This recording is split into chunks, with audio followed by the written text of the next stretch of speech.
daftar hutang BUMN jatuh tempo di tahun 2020 ini merinding saya. Saya list yang besar-besar dulu ya. Telkom 53 triliun, Krakatau Steel 15 triliun, Kimia Farma 7 triliun, Wika, Adikarya, PP, Waskita kalau dijumlahkan 130 triliunan, Garuda Indonesia 45 triliunan. Sisanya saya malas deh ngelanjutin. Lalu PLN misalnya punya hutang 600 triliun, dan di sini kita punya perbedaan cara pandang dari sisi APBN. Entah bagaimana, mungkin saya ini karena mungkin orang bodoh ya. Saya mengatakan bahwa hutang BUMN adalah hutang negara. Aset BUMN adalah aset negara. Sementara dalam postur APBN, hutang BUMN dimasukkan sebagai hutang korporasi atau hutang perusahaan. Sehingga secara rasio hutang kita aman jika disandingkan dengan PDB. Bagi saya ini akal-akalan, karena bolehlah menganggap hutang BUMN adalah hutang perusahaan. Tapi kalau default atau kalau gagal bayar, apakah negara bayarin? Tidak. Oke, saya ulangi lagi ya pertanyaannya. Kalau PLN gagal bayar, apakah negara bayarin atau tidak? Sekali lagi, sang ibu mungkin mengatakan tidak akan menanggung default hutang BUMN. Oke, lalu lendernya PLN nagih PLN dan PLN tidak bisa bayar. Negara tidak bayarin, APBN tidak bayarin. Maka PLN akan disita oleh lendernya, oleh peminjamnya, katakan oleh lembaga keuangan global. Lalu asetnya PLN diambil. Benarkah negara akan tetap tidak mau bayar? Sekarang PLN diambil oleh asing yang telah meminjamkan uangnya ke PLN. Karena negara tidak mau bayar. Rasanya tidak mungkin. Karena induknya BUMN adalah negara. Maka pasti dibayar dan pasti menggunakan APBN. Dan itu pasti. Harusnya hutang BUMN dimasukkan ke dalam APBN. Jujur, bagi saya pribadi, kalau benar pengelolaan keuangan negara mau jujur, BUMN adalah milik negara, masukkan hutang BUMN kepada APBN. Juga berikut asetnya dicatat di APBN. Inilah yang membuat saya jauh-jauh hari menyatakan ketidaksetujuan saya terhadap negara berbisnis. BUMN sebaiknya bukan kementerian. Yang kedua yang bikin saya mangkel lagi adalah urusan Konawe dan Morowali, yaitu tambang nikel di Sulawesi Tenggara. Memang di WA akhir-akhir ini ada tulisan beredar seakan-akan dari mantan menteri yang terdahulu, menteri senior yang memuji pertumbuhan ekonomi wilayah tambang nikel. Ada 50.000 tenaga kerja Indonesia di sana, di mana tenaga kerja asingnya yang dari Tiongkok itu hanya bekerja sektor konstruksi. Setelah selesai konstruksi mereka pulang. Investasi tumbuh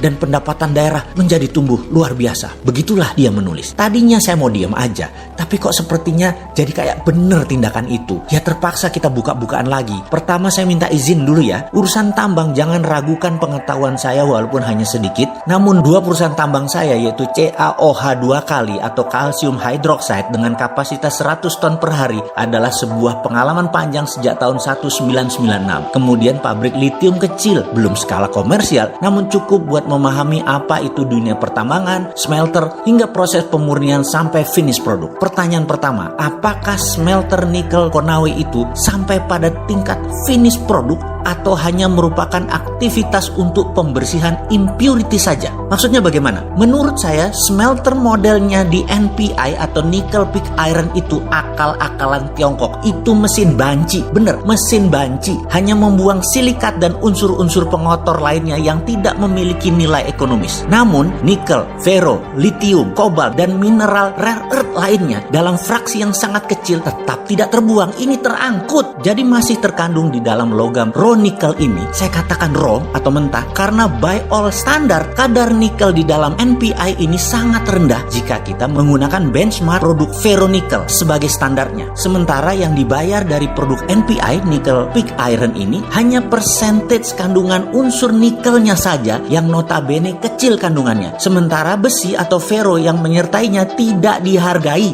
walaupun persentase kandungan yang sangat besar. Tentu saja mineral-mineral ikutan lainnya pasti tidak akan dihitung, termasuk juga mineral rare earth dijual dengan gratis. Dan inilah asli yang terjadi saat ini. Indonesia kehilangan sovereign asetnya kalau itu dilakukan. Oke, begini melihatnya lagi. Dan ini boleh tanya kepada seluruh ahli pertambangan mineral. Dalam setiap pemeriksaan dan analisis terkait isi atau konten mineral pada setiap laboratorium uji, katakanlah itu Sukovindo atau lembaga asing yang punya standar perhitungan atas isi kandungan material tadi, selalu dihitung berdasarkan PPM ppm atau part per million atau persen berat, di mana yang dihitung hanya mineral yang memiliki ukuran tertentu dalam range yang terbaca oleh alat atau metode pengukuran. Sedang ukuran mineral yang berada di luar range serta tidak terbaca oleh alat atau metode analisis ini dianggap nol, artinya tidak komersial atau artinya tidak menguntungkan. Biasanya pakai metode yang disebut assaying dengan pendekatan reaksi kimia atau menggunakan alat-alat tertentu lainnya melalui pendekatan fisika dengan dasar ukuran material.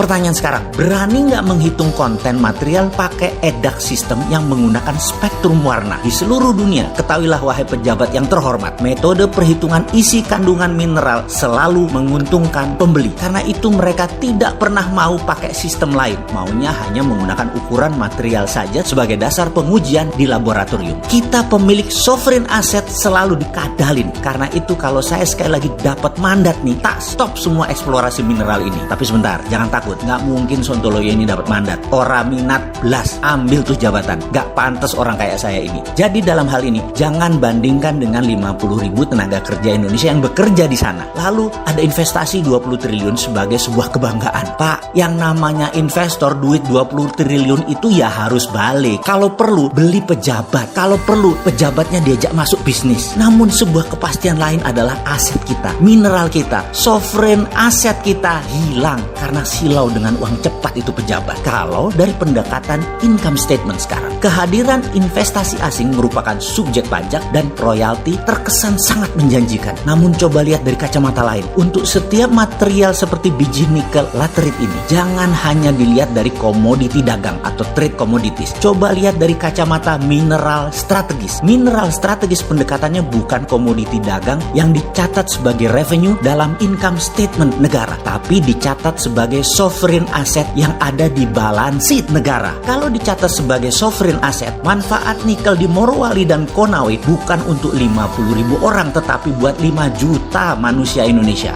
Lupa, tapi pejabatnya yang jadi pengusaha nggak dapat apa-apa. Maaf, lanjut deh lo, monggo, kata dia. Ya mending buat 50.000 orang lalu dibungkus propaganda agar terlihat pahlawan. Walau aset hilang, kan rakyat nggak tahu apa-apa tentang sovereign asset ini. Rakyat toh masih bodoh. Bahkan dikasih duit 400.000 per hari untuk ngebuzzer yang kesannya beda dengan apa yang dijalankan pemerintah. Pokoknya serang, banyak yang mau.